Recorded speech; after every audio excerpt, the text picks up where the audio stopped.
Hai, senang sekali bisa bertemu kembali dengan kalian semua melalui video pembelajaran kali ini. Oke, untuk video pembelajaran kali ini, kita akan belajar mengenai hal-hal yang sangat menyenangkan. Sudah siap? Yuk kita belajar. Pada kompetensi dasar 3.8 dan 4.8 ini, kita akan belajar mengenai naratif teks. Apa saja sih kompetensi dasar yang akan kita pelajari? Oke, kompetensi dasar 3.8 atau pengetahuan yang kamu pelajari dalam video pembelajaran ini adalah membedakan fungsi sosial, struktur teks, dan unsur kebahasaan, beberapa teks naratif lisan dan tulis, dengan memberi dan meminta informasi terkait legenda rakyat sederhana sesuai dengan konteks penggunaannya. Oleh sebab itu, tujuan pembelajaran setelah kamu menyimak video pembelajaran ini adalah kamu dapat membedakan fungsi sosial, struktur teks, dan unsur kebahasaan dari teks naratif lisan dan tulis dengan memberi dan meminta informasi terkait legenda rakyat sederhana. Dan untuk kompetensi dasar bagian keterampilan 4.8 yaitu menangkap makna secara konseptual terkait fungsi sosial, struktur teks, dan unsur kebahasaan teks lisan dan tulis sederhana mengenai cerita atau legenda rakyat. Oke, kita mulai dari definisi dulu ya. The definition of narrative text is a story with complication or problematic event and it tries to find the resolution to solve the problems. The important part of narrative text is the narrative mode, the set of methods used to communicate narrative through a process of narration. Sampai sini kamu sudah paham belum? Oke, kita ulang ya. Naratif teks adalah sebuah teks yang berisi cerita yang di dalamnya berisi complication atau problem di mana para tokohnya mencoba mencari solusi untuk memecahkan masalah tersebut. Dan hal yang paling penting dari naratif teks adalah cara berceritanya. Oke, sampai sini paham ya? Oke, good. Kita lanjut yuk. Bagaimana dengan generic structure atau struktur teks yang digunakan dalam naratif teks. Untuk naratif teks, biasanya teks naratif terdiri atas 4 bagian ini. Pertama, orientation. Paragraf selanjutnya berisi complication, lalu dilanjutkan dengan resolution, dan diakhiri dengan reorientation. Oke. Ini dia yang dimaksud dengan orientation, series of events, complication, dan resolution. Di dalam orientation ini, berisi set the scene, create a visual picture of the setting, atmosphere, and time of the story. Characters are introduced here, and clues are set in place for the coming complication. Series of events berisi the story continues through a series of unexpected events. Paragraf yang berisi complication di sini berisi tentang conflicts of problem that affect the setting, time, or characters. The hero is prevented from reaching his or her goals. Resolutionnya berisi mengenai a solution is found to solve the problem or challenge. Paham bukan? Oke. Ada 2 jenis naratif. Yang pertama, a fictional narrative atau karangan fiksi. Yang kedua, a non-fictional narrative atau factual. Yuk kita bahas one by one. A fictional narrative present an imaginary narrator's account of a story that happened in an imaginary world.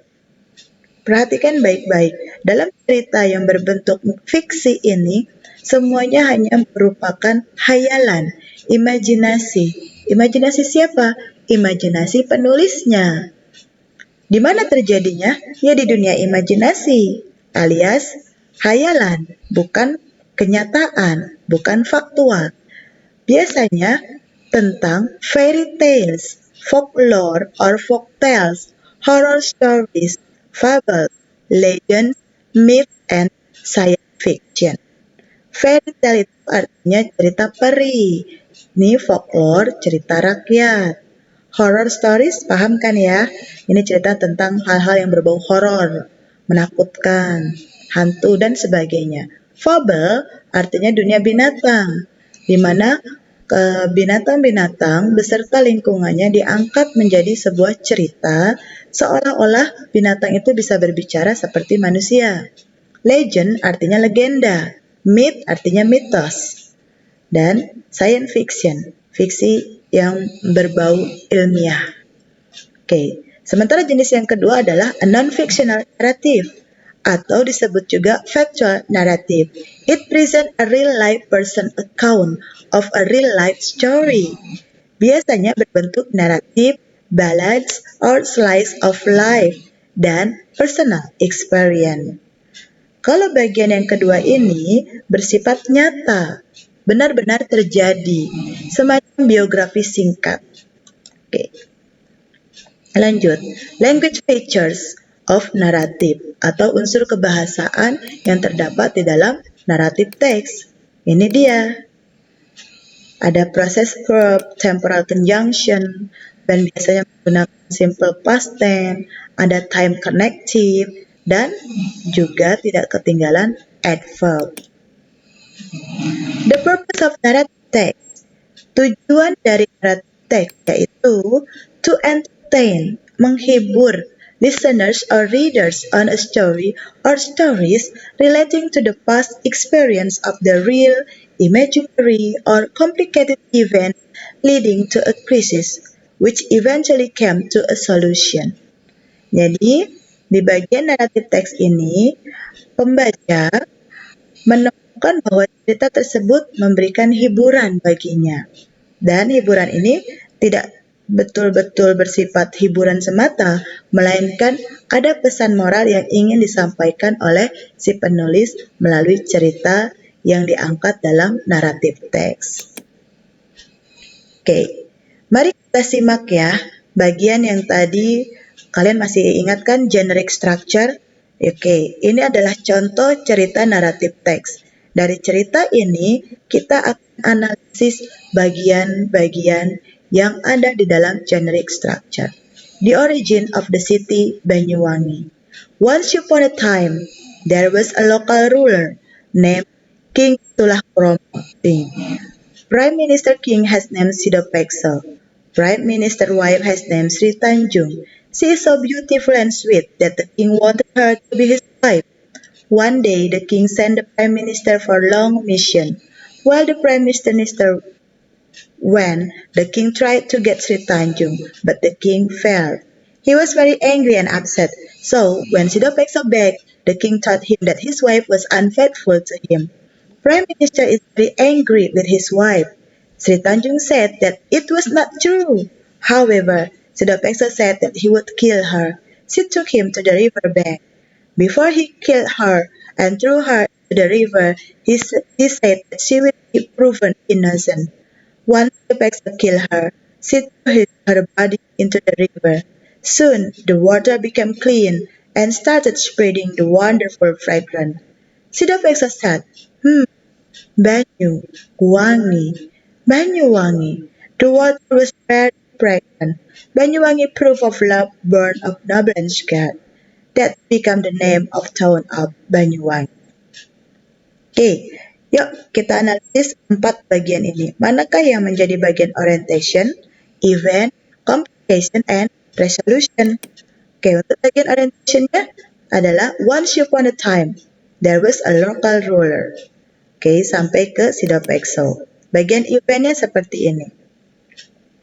Complicationnya, konflik yang terjadi di dalam cerita tersebut, di mana Prime Minister disuruh pergi menjalani misi, sementara Raja menggoda sang istri Prime Minister. Lalu berikutnya adalah Prime Minister merasa cemburu dan marah, kemudian berupaya membunuh istrinya. Oke, resolusinya ternyata Ini diambil dari paragraf terakhir. Sampai sini paham ya? Oke. Next, pay attention to the underlined words of following text. Oke, di sini ada beberapa teks. Perhatikan baik-baik yang di garis bawah ini. Lihat bentuk kata kerjanya, ya. Perhatikan juga adverb of time-nya. Oke, next. Kira-kira tenses apa sih yang digunakan? Nah, ini dia tensesnya. Once, when the lion was asleep, a little mouse began running up and down upon him. Perhatikan ada kata was, ada began, ada went up, gnawed away. Ternyata merupakan bentuk dari simple past tense. Sementara one day when the general was out riding some friends, bla bla bla, was out riding merupakan bentuk dari the past continuous tense. The eggs would hatch, then she would sail. Ini merupakan bentuk the past future tense. Okay, now I'll give you a task ya. Tugasnya ini harus kamu kirimkan melalui kantong tugas yang dikirimkan di dalam kelas Telegram. Perhatikan baik-baik teks yang akan diberikan, lalu bersama dengan partnermu, kamu bisa pilih kawan ya yang bisa kamu hubungi yang rumahnya dekat. Oke, perhatikan baik-baik. Pertanyaannya ada 3. Explain the generic structure of the text. Dari teks yang akan diberikan, coba kamu pilih mana yang masuk ke dalam orientation, complication, reorientation. Seperti itu ya. Ada 4 generic structure kan tadi yang sudah dijelaskan. Lalu what are language features or element used in the text? Lalu kamu jelaskan pula kira-kira unsur kebahasan apa saja sih yang digunakan di dalam teks tersebut. Terakhir, coba kamu tarik kesimpulan, what is the moral value of the text? Apa sih pesan moral dari teks tersebut? Oke. Teksnya adalah ini, The Legend of Sangkuriang. Sudah tahu kan dari mana Sangkuriang berasal? Ya, Sangkuriang comes from West Java. So it's about Tangkuban Perahu. Perhatikan baik-baik. According to the local folklore, the formation of the Tangkuban Perahu volcano began with a young man, Sangkuriang, who fell in love with his own mother, Dayang Sumbi.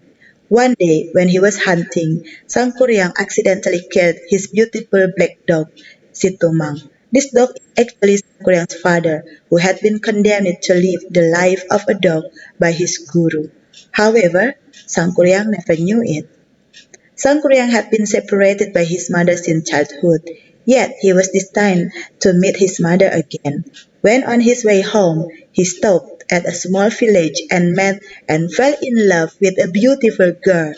He didn't realize that the village was his homeland, nor that the beautiful girl was his own sacred mother.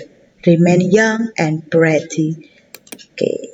Their love grew naturally, and one day, when they were discussing their wedding plans, Dayang Sumbi suddenly realized that the profile of Sangkuriang's head matched that of her only son, who had left 20 years earlier. How could she marry her own son? But she didn't wish to disappoint him by canceling the wedding. So, although she agreed to marry Sangkuriang, she would do so only on the condition that he provide her with a lake and a boat with which they could sail on the dawn of their wedding day. Sangkuriang accepted this condition and built a lake by damming the Chitaran River. With a dawn as a moment away and the boat almost complete, Dayang Sumbi realized that Sangkuriang would fulfill the conditions she had set. With a wave of her supernatural soul, she lit up eastern horizon with flashes of light. Deceived by false dawn, the cock crowed and farmers rose for the new day. With his work not yet complete, Sangkuriang realized that his endeavor was lost.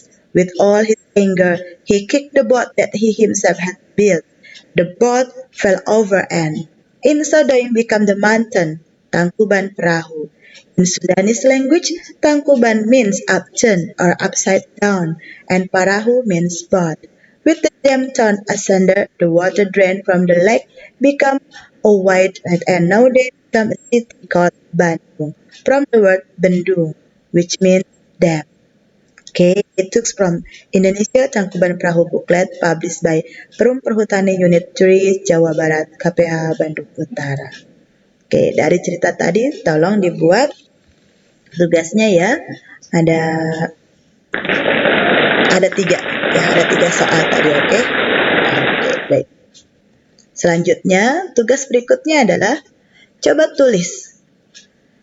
Tulis tanpa melihat ataupun menjiplak, menyadur dari cerita yang sudah ada di internet. Coba gunakan kata-kata yang diberikan di dalam slide berikutnya mengenai Snow White. Ini adalah cerita yang sangat terkenal sekali, so kamu pasti bisa melakukannya. Nih, ada action verb, climb, turn, and brown. Nouns, the king, the queen. Ada adjective, long black hair, two red apples. Time connective-nya afternoon, evening, morning, and soon. And the adverb here and in the mountain. Gunakan seluruh kata-kata ini ya untuk menulis kembali cerita mengenai Snow White. Oke. Cerita tadi beserta generic structure dan 2 soal lainnya mengenai The Legend of Sang Kuryang dikerjakan dan dikumpulkan ke dalam kantong tugas di mana alamat linknya dikirimkan ke dalam Telegram kelas kita. Oke, baiklah anak-anakku sekalian, demikian materi kita mengenai naratif teks. Selamat belajar dan selamat mengerjakan tugasnya. See you. Bye-bye.